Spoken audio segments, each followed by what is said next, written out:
శ్రీ గురుభ్యో నమః. శ్రీమాత్రే నమః. చాలామంది ధనానికి సంబంధించినటువంటి ఇబ్బందులు పడుతూ ఉంటారు. అయితే మనకు ఎక్కడ ఎలాంటి నెగిటివ్ ఎఫెక్ట్ ఉందనేది చాలామందికి తెలియదు.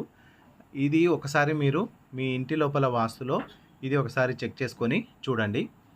సౌత్ ఈస్ట్ భాగంలో రెడ్ కలరు ఫ్లవర్స్ కానీ, రెడ్ కలర్లో ఉన్నటువంటి ఫ్లవర్స్తో ఉన్నటువంటి పూల కుండీని కానీ, లేదా రెడ్ కలర్ ఫ్లవర్స్తో ఉన్నటువంటి ఒక సీనరీని కానీ మీరు సౌత్ ఈస్ట్లో ఉంచినట్లయితే అది మీకు ఉన్నటువంటి ఎనర్జీని అక్కడ బ్యాలెన్స్ చేస్తుంది.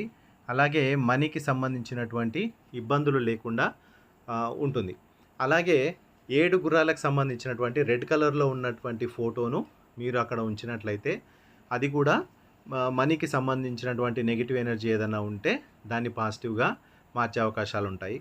అదే రకంగా అక్కడ ఏవైనా పాత వస్తువులు కానీ లేదా పనికిరాని వస్తువులన్నీ ఆ ఏరియాలో కనుక మీరు ఉంచినట్లయితే వెంటనే వాటిని తీసేసి అక్కడ మీరు ఎంత శుభ్రంగా ఉంచితే అంత మంచి ఫలితం అనేది అక్కడ ఉంటుంది.